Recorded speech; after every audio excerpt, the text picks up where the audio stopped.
დილამშვიდობისა საქართველოს დღეს 8 მაისია უყურებთ კურიერს 8 საათზე. ვინ როგორ ემზადება თვითმმართველობის არჩევნებისთვის და მიიღებს თუ არა ოპოზიცია მასში მონაწილეობას. 4 ოქტომბრის არჩევნები ერთ-ერთი მთავარი იყო, რაზეც პარლამენტის თავმჯდომარემ ღამის კურიერის პირდაპირ ეთერში ისაუბრა. შალვა პაპუაშვილი ამტკიცებს, რომ მათი ოპონენტები საკუთარ მხარდამჭერებს ამჯერადაც ატყუებენ, თითქოს არ აპირებენ კენჭისყრაში მონაწილეობას და ამბობს, რომ ოპოზიცია არჩევნებისთვის აქტიურად ემზადება. ეს არის რა უნდა ჩვენ ვემზადებით თვითმმართველობის არჩევნებისთვის და მალე დაიწყება უკვე აქტიური ფაზა წინასაარჩევნო კამპანიისა. სხვა ჩვენს აი არასაპარლამენტო ოპოზიცია აუმჩილეს უნდა უთხრა რომ აი ეს ნაცარი რომელსაც ახლა თვალში გაყრიან მაგალითად ლელო ან პარტია საქართველოს თითქოს არ აპირებენ ადგილობრივ თვითმმართველობის არჩევნებს. თქვენ გააქვთ მოლოდინი რომ ისინი მიიღებენ მონაწილეობას? ემზადებენ ადგილობრივ თვითმმართველობის არჩევნებს. რადიკალური ოპოზიციის ამორჩევლობა მინდა იცოდეს რომ მათი ლიდერები მათ ატყუებენ. აი თვალებში უყურე როგორც სხვა რაღაცებში ატყუებდნენ, ეხლაც ატყუებენ. აპირებენ მონაწილეობას, ემზადებიან, ორგანიზაციულად ემზადებიან უკვე ყველაფრისთვის. ეხლა ხო ვერ დამალავენ ამ როგორ შეიძლება ეს ყველაფერი დამალონ, როცა რეგიონებში აქვთ გადანაწილებული, ასე ვთქვათ, დავალებები მიცემული და მიდის მუშაობა, ხო, ასე თუ ისე. რაც შეეხება რა იქნება და შესაბამისად ჩვენ 64-ვე მუნიციპალიტეტში გავიმარჯვებთ.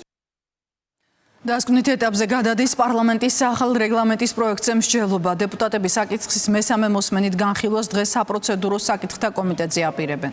ერთ-ერთი მთავარი ცვლილება აღმასრულებელი ხელისუფლების წარმომადგენელთა პარლამენტში ინტერპელაციით მიწვევის სიხშირის გაზრდა. შესაბამისად უქმდება ეგრეთ წოდებული მინისტრის საათი. ინტერპელაცია სასესიო კვირის 4 შაბათს და 5 შაბათს გაიმართება, თვეში ერთხელ კი ამავე პროცედურით პარლამენტში პრემიერ-მინისტრი მივა.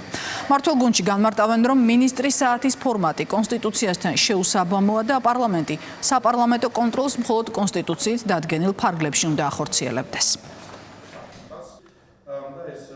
ეს ცვლილებებიც იმისკენ არის მიმართული, რომ ისინი სრულიად არ გრძნობენ თავს ანგარიშვალდებულებად ხალხის წინაშე, სრულიად არ უსმენენ ხალხს და აქედან გამომდინარე აუქმებენ იმ ფორმატს, რომელიც ძალიან მნიშვნელოვანი იყო და არ სურთ კრიტიკულ შეკითხვებზე, რომ გასცეს ეგრეთ წოდებული მთავრობის წარმომადგენელმა პასუხი. რეგლამენტის ახალი რედაქცია უფრო მეტად მოქნილს გახდის საპარლამენტო მექანიზმებს, როგორც საკანონმდებლო, ასევე საზედამხედველო კუთხით, მათ შორის მნიშვნელოვანი საკითხები, ინტერპელაცია, რომელიც ერთგვარად ჩაანაცვლებს და შეავსებს მინისტრის საათის საკანონმდებლო დანაწეს, აღარ იქნება მინისტრის საათი, მეტი ფუნქციონალური დატვირთვით ამოქმედება დროებითი კომისიები, მუდმივმოქმედი საბჭოები უხდება, როგორც იცის საზოგადოებამ, არის სხვა ცვლილებებით საქართველოს პარლამენტის რეგლამენტში, რაც გააუმჯობესებს და უფრო ეფექტურს გახდის საპარლამენტო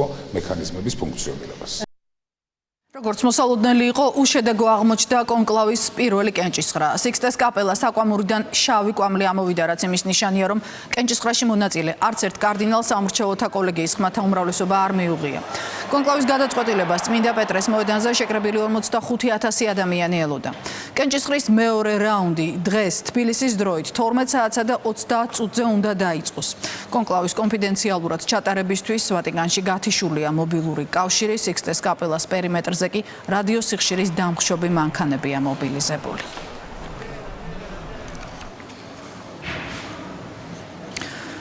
მოსკოვის მიერვე გამოცხადებულ სამდღიან ცეცხლის შეწყვეტას თავად ოკუპანტები არღვევენ. უკრაინის საჰაერო თავდაცვის ძალების ინფორმაციით, რეჟიმის ამოქმედების შემდეგ რუსეთის თვითმფრინავებმა სუმის ოლქის მიმართულებით მართვადი ბომბები ორჯერ გაუშვეს.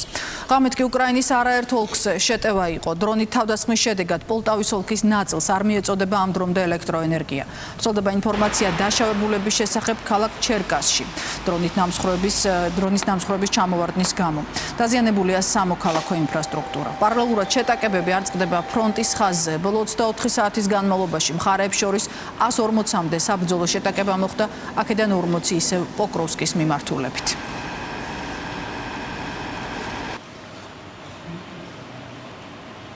ფართომასშტაბიანი კონფლიქტის ზღვარზე პაკისტანსა და ინდოეთს შორის ვითარება უკიდურესად დაძაბული რჩება. პაკისტანის პრემიერ-მინისტრი შეჰბაზ შარიფი აცხადებს, რომ 4 შაბათს ღამით ქაშმირზე მიტანილი იერიშის გამო ინდოეთს საფასურის გადახდა მოუწევს.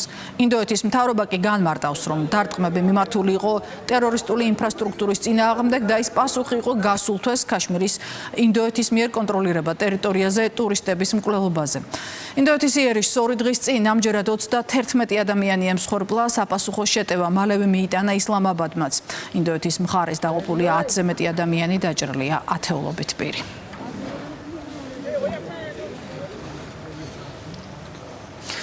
საქართველოს საერთაშორისო სავალუტო რეზერვები გაიზარდა. ეროვნულ ბანკში განმარტავენ, რომ ამჯერად ქვეყანას 4,5 მილიარდი დოლარის რეზერვი აქვს და ის ბაზრის არსებული ხელსაყრელი პირობებიდან გამომდინარე კიდევ იზრდება. პარალელურად ცნობილი ხდება, რომ ეროვნული ბანკის მონეტარული პოლიტიკის კომიტეტის გადაწყვეტილებით უცვლელი დარჩა რეფინანსირების განაკვეთი და ის კვლავ 8%-ში ადგენს. მდინარე პერიოდში ბაზრის ხელსაყრელი კონიუნქტურიდან გამომდინარე სები რეზერვების დაგროვებას განაგრძობს.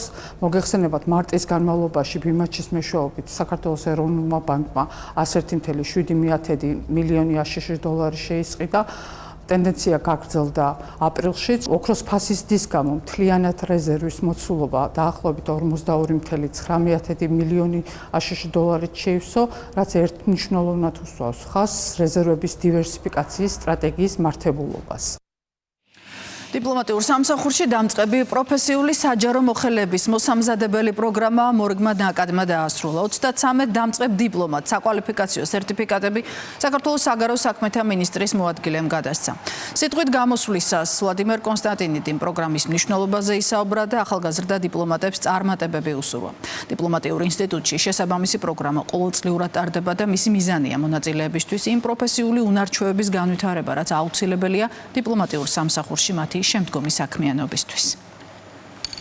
საგარეო საქმეთა სამინისტროს დიპლომატიურ ინსტიტუტში წარმატებით ხორციელდება არაერთი პროფესიული პროგრამა და პროექტი, რომლებიც მიმართულია საგარეო საქმეთა სამინისტროს თანამშრომლების დიპლომატების პროფესიულ განვითარებაზე. ერთ-ერთი ასეთი მნიშვნელოვანი პროგრამა გახლავთ დამწყები დიპლომატების პროგრამა, რომელიც წლების განმავლობაში ხორციელდება და ყოველ წელიწადს ყავს თითო გამოშვება საშუალოდ. მიმდინარე წელს უკვე 2 ჯგუფმა გაიარა ასეთი პროგრამა და 30-მდე ახალგაზრდა დიპლომატი დაჯილდოვდა შესაბამისი სერტიფიკატებით. მსოფლიო ჩემპიონატზე წარმატებული ასპარეზობის შემდეგ საქართველოს ძალოსანთა ახალგაზრდული ნაკრები სამშობლოში დაბრუნდა. სპორტსმენებს ძალოსანთა ფედერაციის წარმომადგენლები და გულშემატკივარი აეროპორტში ტაშით დახვდნენ. 17 და 20 წლამდე ძალოსანთა ნაკრებმა პერუში 13 მედალი, 4 ოქრო, 2 ვერცხლი და 7 ბრინჯაო მოიპოვა. ძალოსნები ტურნირზე საქართველოს სპორტის სამინისტროს მხარდაჭერით იმყოფებოდნენ. ძალიან ბედნიერი ვარ, რა თქმა უნდა. ეს ძალიან დიდი ხანი ვშრომობდი ამისთვის, მეც, ჩემი მწვრთნელები, დამხმარე ხალხი, ყველამ ძალიან ბევრი ჩადო ამ შრომაში და ძალიან კმაყოფილი ვარ, რომ შევძელი და მოვახერხე ეს გამარჯვება. Ძალიან კმაყოფილი ვარ შეჯიბრებით. გუნდმა მოიპოვა 13 მედალი. აქედან 4 ოქროს მედალი იყო, 2 ვერცხლის, დანარჩენი ბრინჯაოს მედლები იყო. ამ შეკრებისთვის შეკრება დავიწყეთ იანვრის თვიდან, გავიარეთ 4 საწვრთნელის შეკრება. საკმაოდ წარმატებით. საქართველოს ნაკრებს ჰქონდა ყველანაირი პირობა ჰქონდა იმისთვის, რომ საფუძვლიანად მომზადებულიყავით. მადლობა მინდა უთხრა პირველ რიგში ჩვენ სპორტსმენებს, თავდაცვის შრომისთვის, თავდადებისთვის, ასევე ჩვენ სპორტსმენებს, რომლებიც ნამდვილად ჩართულები არიან 24 საათი მათ ეს რა ვთქვათ წარმატებაში და ყველაფერს აკეთებენ იმისთვის, რომ საქართველოს ძალოსნობის ნაკრებმა გააუმჯობესოს და ყოველ წელიწადს არნახული შედეგი აჩვენოს და რა თქმა უნდა გაახაროს ჩვენი გულშემატკივარი. დღის ამბების ნახვა ვრცლად ჩვენს ვებგვერდზე, რუსთავი 2.G შეგიძლიათ. მე კი ამით 9-მდე გემშვიდობებით, დროებით.